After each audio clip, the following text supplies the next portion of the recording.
So start by getting yourself a plastic container. This is an old cake top that I saved, knowing that it would come in handy at some point in the future. Marble buttercream. And then these are the pieces you're going to be cutting. You can either draw them freehand, or I do have a template in the description box below. Tape it to the plastic container and cut out around it. You'll cut 6 of the little squares, and then you'll cut 16 of the large triangles and 24 of the small triangles. So take one of the large triangles, and then you want to take something sharp and poke a hole right in the center of that triangle. And then you'll take a second triangle, lay it over the first one, and poke a hole in the exact same spot, as close to the center as you can get it. And you might have to enlarge the holes a little bit, like I did. Then take an eyelet.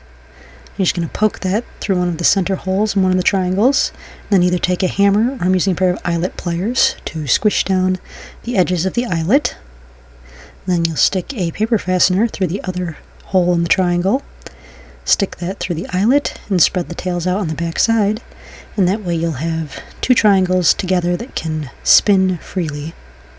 So then take 3 of the little triangles, and you're just going to put some tape along one edge, so the sticky side's on the back, and line up another triangle right next to that.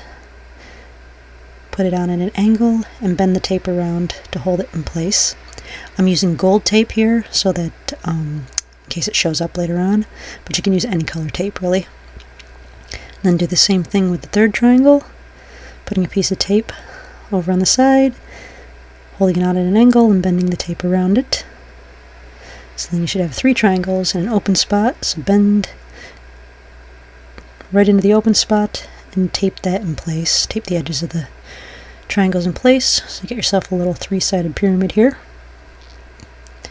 So then go back to one of your pieces with the paper fastener in it, and you're just going to take a piece of tape, and you want to put that so it's sticky side up, the upside being the side with the paper fastener. And so you want to put that between the 2 layers of the triangles. Make sure it's just on the top layer with the sticky side up.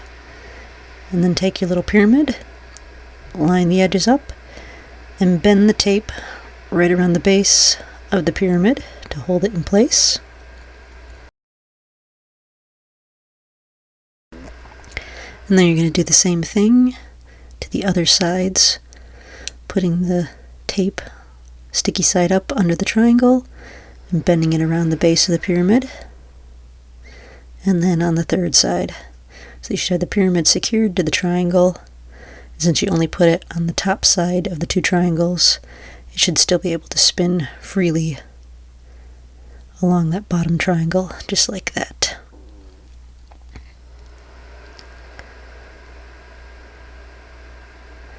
And so then you want to take some thin strips of craft foam and paint them with some metallic gold paint. When the paint's dry, just measure out along the edge of your squares.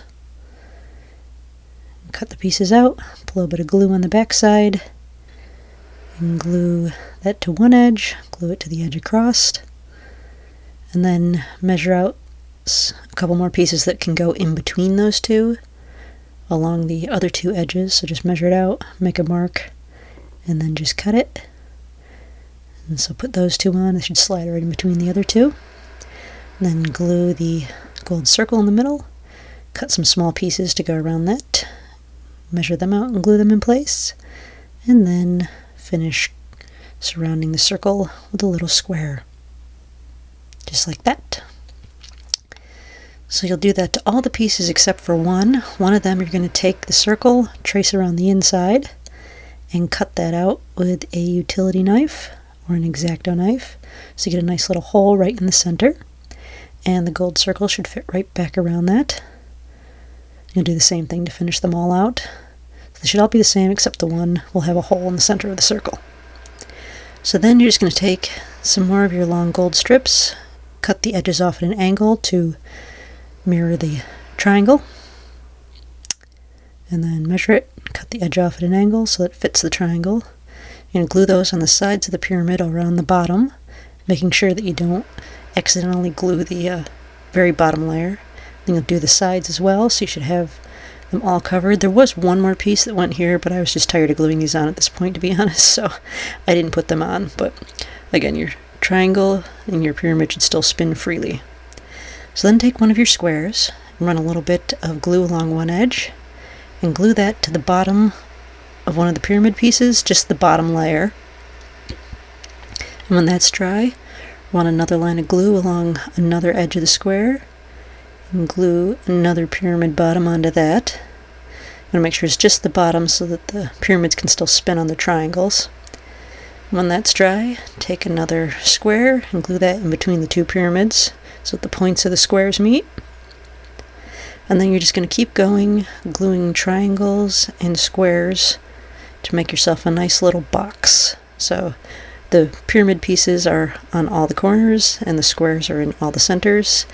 And now I'm just going to glue on my very last piece here by running some glue around that open triangle area and gluing on my nice last little pyramid. And so here is my nice little holocron box when it is locked. And that one spot with the hole, you can take a little battery powered light, stick that right in the bottom there, and then turn out the lights and it glows really cool.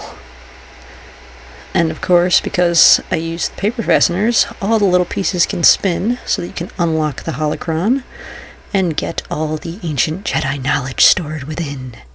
So here's a picture of it, all open with the lights on so you can see what that looks like. Just stick that little light back in there so we got a nice glowing holocron. And here's the glowing open holocron.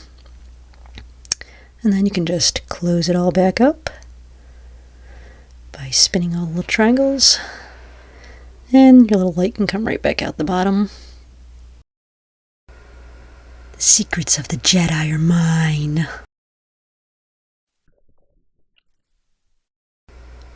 Oh man!